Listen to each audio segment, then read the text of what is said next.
Hi, it's Sandy with another hymn improvising tip for you. This video we're going to talk about what to do when you have a half note followed by a note that's a fifth lower than it. And we're going to give you one little run that you can fill in there. Now, if you're not familiar with the term fifth, that refers to how far apart the notes are. If we play a note and we play the note right next to it, we say those are a second apart, the first note to the second. If we play a note, skip the next note and play the third one, we say those are a third apart. So we're skipping a letter. We play the C, skip the B, play the A, those are a third apart. If we have an A and we skip the B, skip the C, skip the D, well, those are a fourth apart. And then if we go one wider, it's a fifth apart. So we're talking about each letter. We skip three of the letters and we play the first one, skip the next three, and play the fifth one. Those are a fifth apart. In your music, it's either going to be two space notes with an empty space in between them, or two line notes with an empty line in between them. So let's talk about what we're going to do, and then we'll do a couple of examples.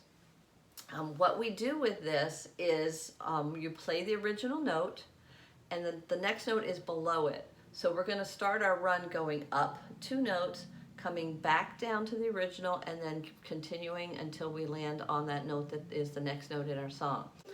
Say you're on a G and you want to go down to the C. You might do something like this. G, A, B, A, G, F, E, D, C. So let's put that into a song. Okay, in the song Jesus Saves, Jesus Saves. We have heard the joyful sound. Jesus saves, Jesus saves. There's an A. Excuse me, I'm fighting this voice thing. The next note we have is a D.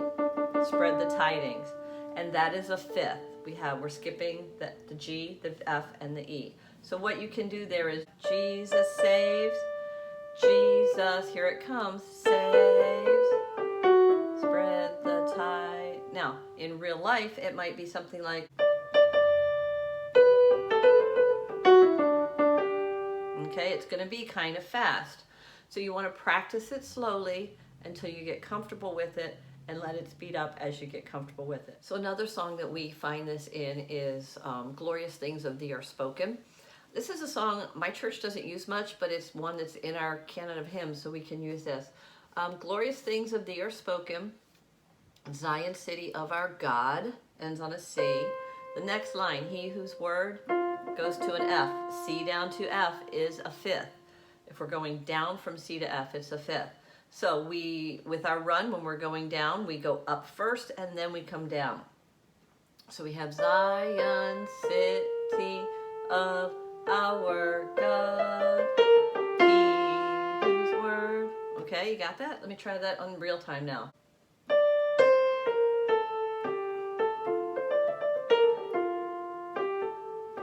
You got that? This keyboard is a little bit odd. It's really sensitive with the touch, much more so than an acoustic piano would be. So I apologize if some of the notes are a little bit quiet. But that's an example in Glorious Things of Thee Are Spoken. And then we can come over to Ring the Bells of Heaven. There is joy today, for his soul returneth from the wild. See the Father meets him out along the way, helping him as a very wondering child. Here it comes. Glory, glory, how the angels sing. Let's see. We go down to an F, or to a G. So right there, we've got our fifth in the chorus. So we could say, glory, glory, how the angels sing. Okay, so we could do something like this. Glory, glory, how the angels sing. Glory. Okay, you hear that? So we're actually going to go up. Glory, glory, how the angels sing. And we have to include the flats that are in the key signature. Okay, so you may have to do a little planning ahead. In this particular instance, if I'm using my 3-3, 5, 4, 2, 1, 2, 2, I'm going to run out of fingers or it's going to land on the flat. Even if I open my hand and go 3, 4, 5, 4, 3, 2, that puts my thumb up on the B flat and makes it awkward to get over. So in that one, I planned ahead a little bit. Let's see. So So maybe something like 3, 4, 5, 4, 3, 1, 3, 2, stop, something like that. Okay, so you do have to do a little planning ahead sometimes on your runs. So practice your runs. I would highly recommend getting the songs that you're going to be using on Sunday and trying to plug one new technique in and practice with it. Maybe you're not confident enough to do it this Sunday, but the more you practice putting these into the songs that your church actually uses, the more prepared you will be, and the more you'll start hearing places where these runs can go. So, hope that was a helpful one for you. Again, this is Sandy at Playforministry, and I'll be talking to you later. Bye-bye.